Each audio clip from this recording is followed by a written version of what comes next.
Good morning and welcome to another episode of Unscripted and Unchained RPG Review. I am DM Bluddworth, and as you can see by the graphics, this morning's video is going to be an unscripted and unchained first look at Saving Chalt.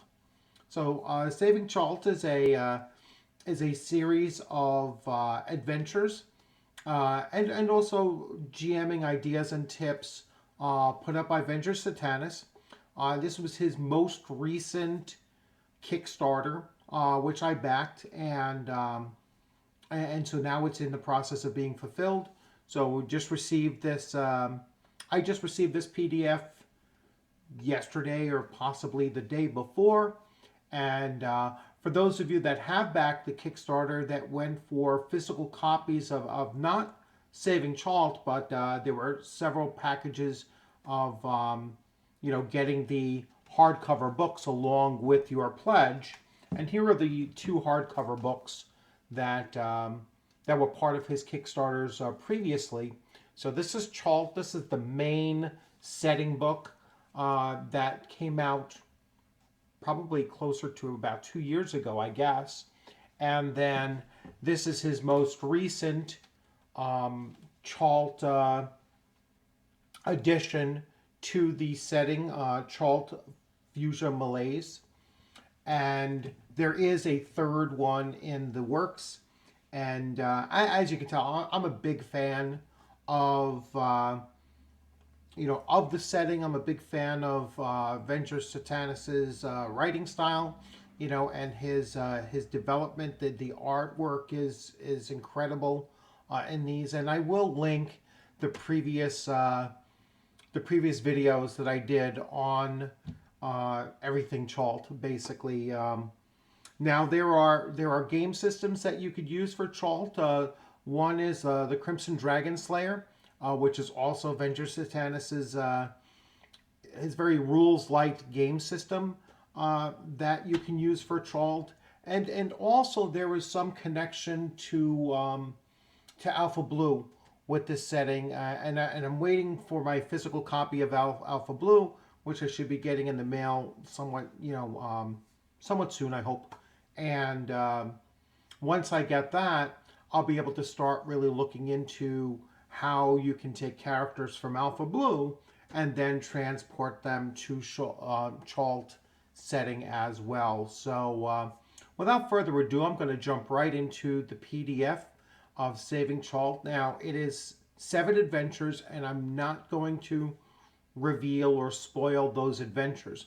I'm just going to deal with the introduction and the GMing tips that Venger has, and then go to the very end where he ends off the 120 page or 110 pages with a section on fetish magic, and we'll leave it at that. So without further ado, let's jump right into the PDF.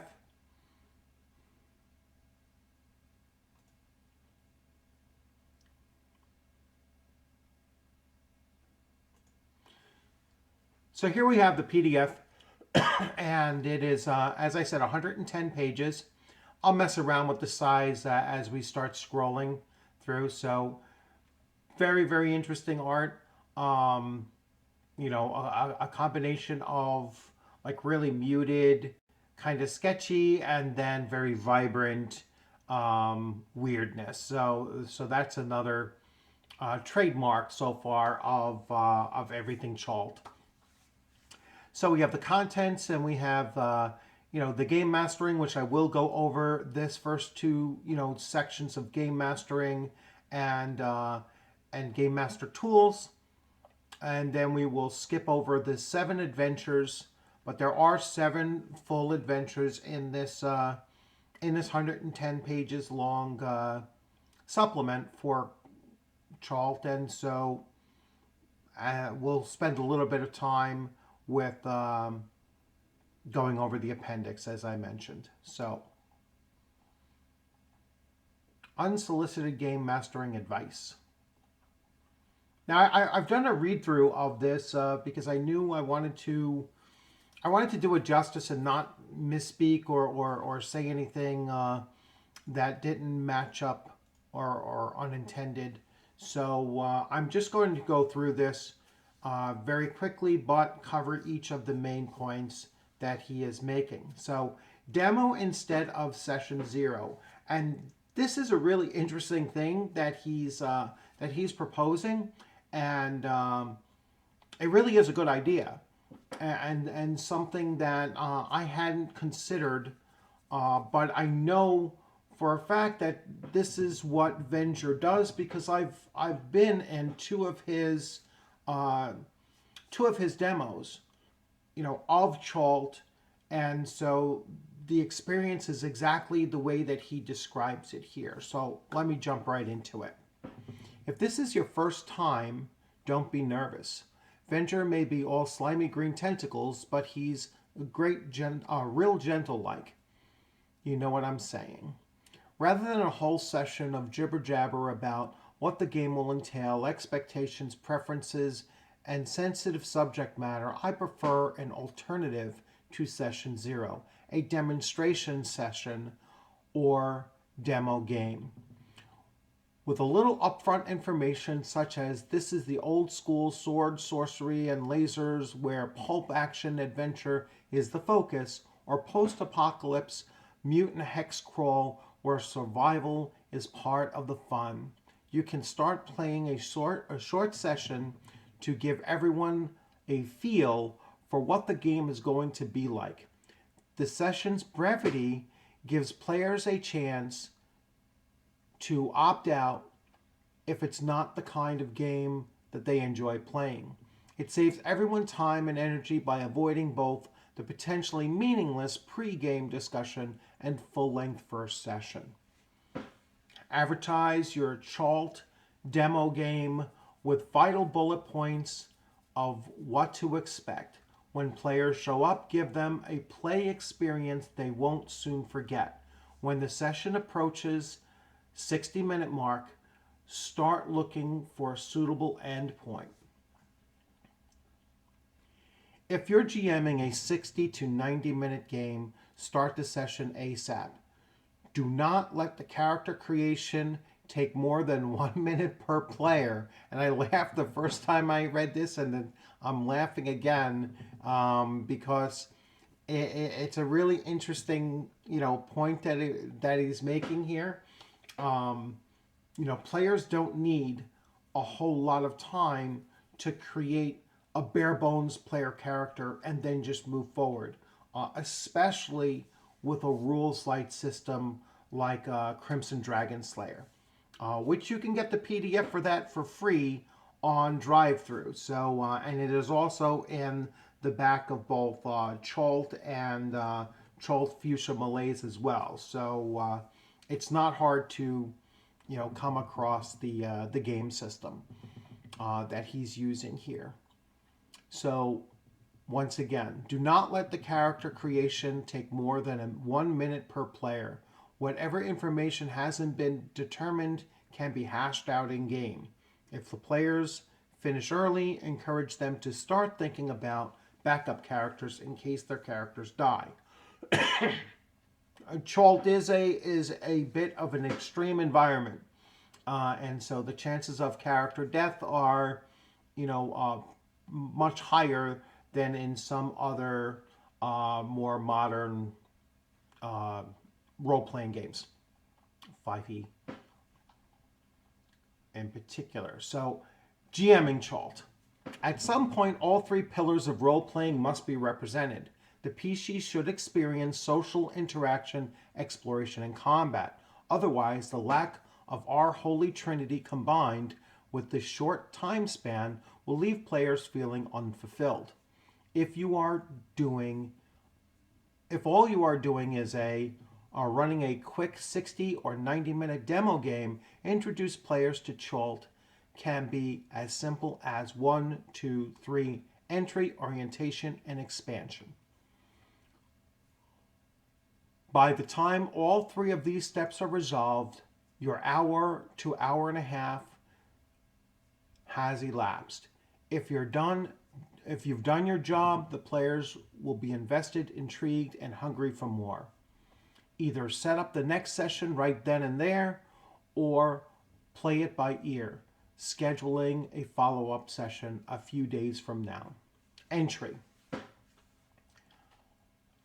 Briefly set the scene, describing the world as you would to a friend or coworker who's never been there. Keeping in mind that all you have is a few minutes to spare, mention the sand, the suns, the heat, the fuchsia sky, the ruins off in the distance. Include an open-ended reason why player adventurers might be wandering the desert wasteland. Maybe they're fed up. Maybe they want to be by themselves. Who knows? This is also the perfect time to let the players roleplay their characters. If the PCs do this on their own, let them interact with each other and the surroundings. If they seem hesitant, give them a prompt such as, "You said Grok is a nomad. What's his impressions of city dwellers venturing out into the desert? Maybe for the first time." Orientation. The PCs perceive something that potentially leads to an encounter. They hear laser fire or the buzzing of demon insects. They see smoke or a humanoid trudging over the next dune. You don't need to know every detail, but to have the barest semblance of a backstory for an encounter. Know what caused the sound of the blasters, what the humanoid's identity, why tentacles suddenly erupt from the sand. As the GM, it's your job to have at least an inkling of what this might lead to, what's next. After all, the PCs may want to avoid your encounter hook and go in the opposite direction. Expansion. You start small with the first couple of steps. Now it's time to expand. Organically drop hints, a name or two with a brief description, so you can pivot to something bigger once the first encounter is behind them. Transition smoothly to a heightened immersion. Don't give players the illusion of choice. Provide them with 2 or 3 options, letting them decide which path to choose. I want to say that again because recently, another friend of the channel had mentioned this thing, but I kind of took an opposite view of it, and that is to create the illusion of choice, but not full outright railroading. Here, Venger is saying the exact opposite. Don't give players the illusion of choice. Provide them with 2 or 3 options.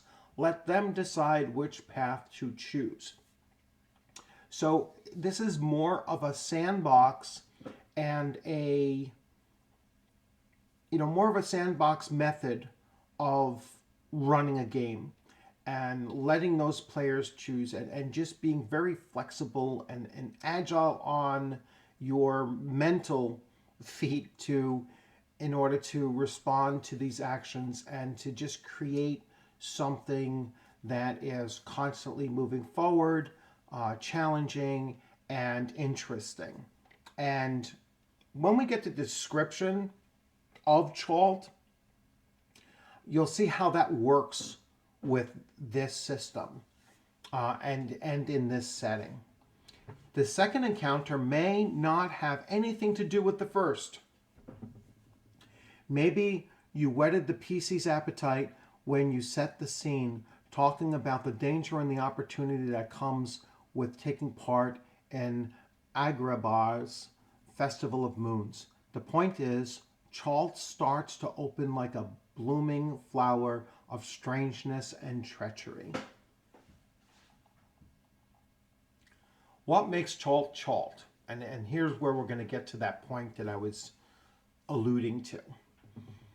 I learned a few things in the days and nights as a pickup artist. Looking good and being confident helps, but the key is communication. In particular, communicating value via conversation. Conversation is like passing a ball back and forth, and what you say has a certain level of energy or value. Low energy words and phrases bring precious little to the conversation, which means the listener could get bored easily. However, your end of the conversation exponentially increases in value when the high energy words and phrases are used. If you can demonstrate more value, then you will be perceived as having more power. How do you determine energy levels and value? What you say should reflect one or more of the following criteria. If not, then it's better to say as little as possible. That's like really weird until you've actually read what he's talking about. Because reading it even the second time, I'm still kind of confused how he makes this transition, but he does, and here we go. Reinforcing the world. You're playing in some kind of a genre, fantasy, sci-fi, horror, Wild West, superheroes, etc. And within a genre is a specific world, whatever the GM is presenting. Don't stop just because you briefly mentioned radioactive desert, fuchsia sky, and distant sandworms at the beginning of the session. Throughout the scenario, seed your description with details about the world according to whatever genre you're emulating. So now it starts to make sense. That introduction is saying don't just describe the world the one time at the very introduction and leave it at that. Keep on almost doing like a product placing where they continue to see the strangeness or the horrific or the humorous or the unexpected. Just keep on seeding as they're going through their various interactions within the world. So it's not an overt use of it. It's a subtle use of these specific world reinforcements that you're looking to do. So the PCs are dining with alien humanoids. Even though it has nothing to do with the adventure, note that the alien hosts are eating with anti-gravity chopsticks. So you're just adding a little bit of descriptive flavor to what is going on, even if it seems to be or is actually disconnected from everything else that they're looking to do or doing in the moment. Badass. Something that kicks ass. Okay, this is the hardest to define, so I used the internet. It said, tough, uncompromising, and intimidating. Yeah, that's badass. The head of a massive crimson dragon laying on the sand. It's got a huge sword sticking out of it. If someone pulls the sword out, blood gushes all over the place as the dragon's head turns to obsidian.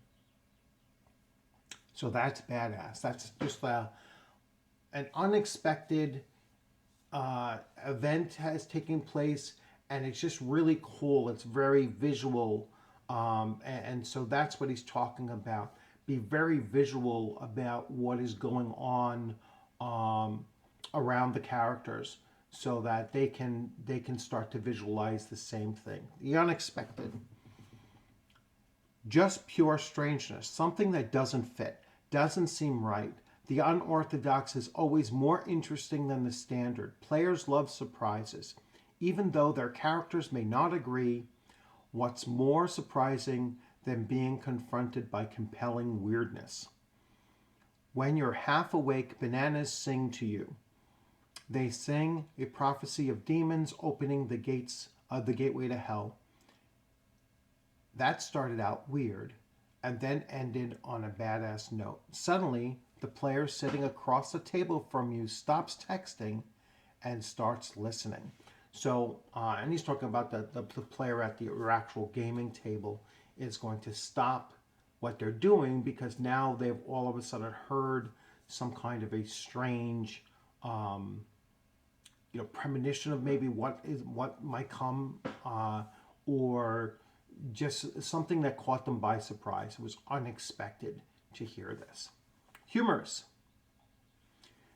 You may not be naturally funny, but you can still try to present things in an amusing manner. This isn't a class on how to do comedy, so I won't explain how and why things are funny. But if you want to if you want to lean into Gonzo, now's your chance.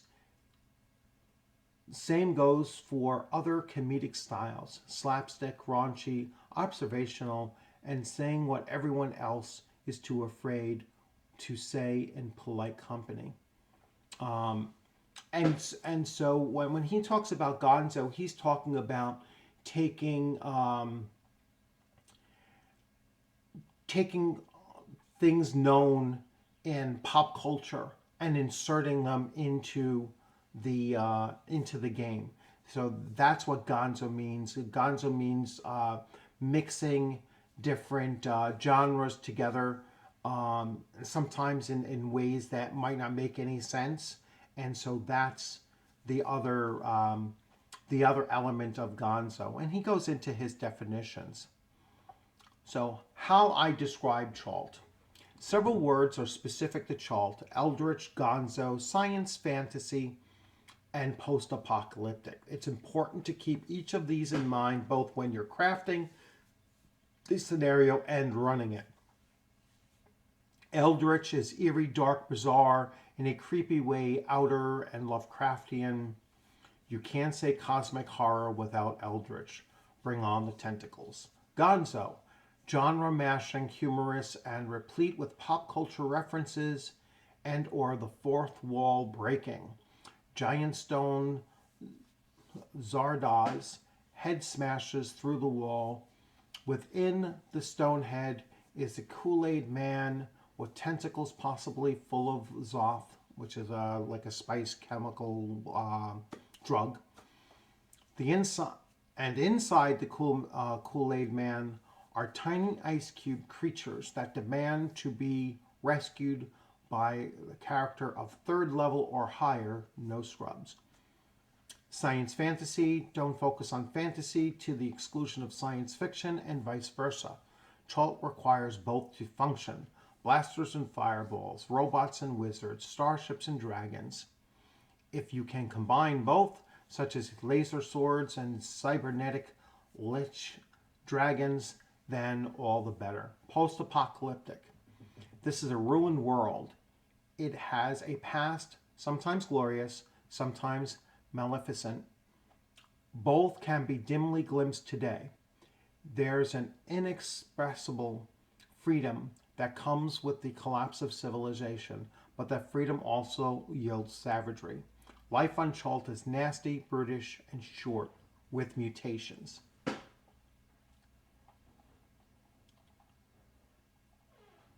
So he pretty much lays out how to run a demo, how to really set the mood for and the expectations for what adventuring in Chalt is going to be like. And we also have these great graphics to go along with it as well. Game mastering tools. Strange arrival.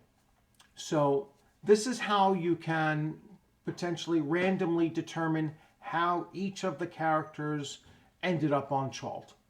All right, and so it's a very brief list of 20 possible ways that they arrived there. I'll just read one. Back in 1983, you were playing a text-based game on your Commodore 64 called Crimson Dragon Slayer, and somehow got integrated into the game after a Mountain Dew spilled on the keyboard. So, just the various ways that your characters could have gotten there. Interesting NPCs. So you can insert various interesting NPCs with this randomized chart. It's kind of short, about 12 entries here. So 12 possibilities, ranging from a magician's assistant to a blueberry head. Whatever. Let's take a look at this. Blueberry Head is the greatest pop comic in Chalt. On the stand-up comedy circuit, Blueberry Head has no equal. Wait until you see his toilet seat with a car's side mirror attached. It's hysterical. Okay. Yeah, just gonzo weirdness. What is up with them? So once you've determined what the NPC is, then you could determine what's up with them. So recently became a new currency, spectacular for Davidson and Plum Investments. Um, there's just a variety of, so 12 different things. Looking to get a recent tattoo removed, butterfly dragon, tramp stamp. Pickpocketing. So at some point on Chalt, your player characters can either be pickpocketed, or they might pickpocket, or they might just loot a body, and this is a random table of interesting items that they can find, whether they've pickpocketed, or these might be items that they had at the start, something kind of weird and interesting, and it gets stolen from them, and could lead to an adventure. So there are 100 of these randomly selected items. Who's aligned against us? And so here's another, fairly short chart to see who is their potential opposition, just for this one particular scenario. This could change. This could, be a much longer list that you create after the fact. So this is a nice demonstration piece in order to just throw something together very quickly. And why are they after you? And so this is the motivation of the NPCs as it relates to why they're against you. Are you heretical? So here's another element, very interesting, where the various places on Chalt are going to have cultural elements that the players might not be aware of. And so you could randomly generate a cultural faux pas that they might run into. They might have violated inadvertently, because they didn't know it existed. And you can have, I believe this is a full 100. Yeah, so R82, yeah, it goes all the way up to 100. So 100, and then the heresy reaction. So how do the locals respond to your violating this particular, one of these particular heresies?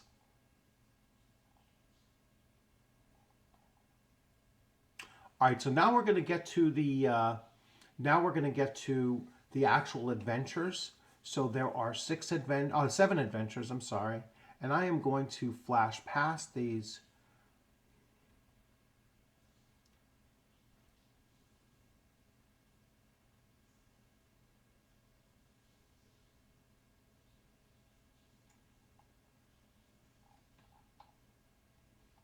Just to show you real quick, like a character block or a monster block or whatever, very, very simple in Chalt. So you have the creature's name, its hit die, its attacks, its attack bonus, its damage that it does, its hit points, its saving throws, and its AC.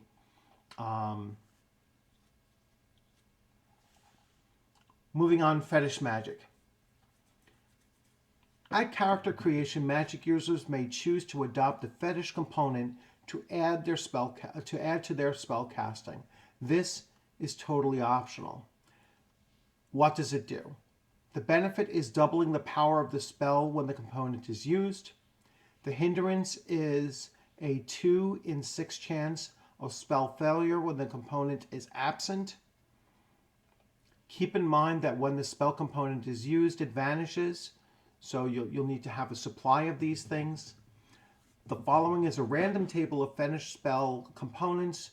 Choosing to become a sorcerer who uses components means you cannot pick your own fate. You must decide. While some descriptions is presented, it's also meant to be somewhat vague. Create your own personal vision of how and why these things work. And so you might have a component of water that you have to have on hand. Clear and tasteless liquids is a description. Gold, you may need gold in order to cast your spells. You may need blood, fresh blood shed on the battlefield, ritual bloodletting, and even death, all right, in order to gain those. And then we have the credits here. And I was really quite surprised. I haven't even spoken to Venger about this, but under content contributors, I am listed there, DM Bluddworth. So I was really quite surprised, and I certainly need to reach out to Venger and thank him for the shout out. And I hope that my input, mostly during the playtesting, I believe, is helped along with this. So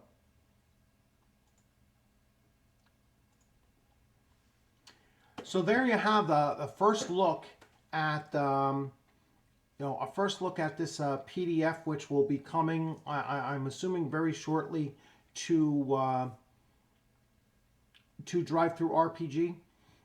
You might have also noticed that in the last couple of days, Chalt, and I believe Chalt Fuchsia Malaise was the deal of the day. I believe Chalt was the deal of the day, but both Chalt and Fuchsia Malaise were on sale on PDF on Drive-Thru RPG. They're currently both $10 for the PDF versions, and I believe you can still get copies, the hardcover copies of the books as well.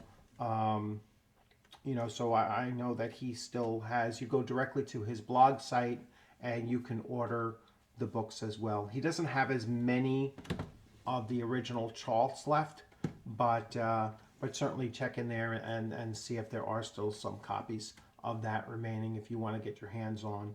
And I've done videos of both of these books, and if you haven't seen those videos, I will connect them to this video as well. But the quality of the books and the artwork and everything is just top-notch stuff. So, certainly look into that as well. So once again, thanks for joining. I hope you liked this video. If you did, please give it a thumbs up. If you hadn't subscribed, please consider subscribing. Always trying to get more and more reach out there so that people can see what's showcasing. As you can see, I like to do videos on Kickstarters, especially Kickstarters that I chose to back and really stand behind. I don't like to tell people how to spend their money, but when I do come across something that is really impressive to me, considering my expansive taste in RPGs and my eye for quality, I really enjoy quality games, and when I come across them, I'd like to put them out there for you to take a look at. So if you have any questions or comments, please leave them in the comments section.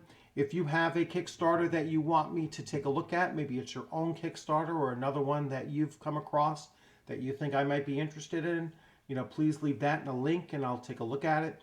And as always, be safe out there. Thanks for joining. I look forward to seeing you on a gaming screen sometime soon. And you all have a great rest of the week. Take care.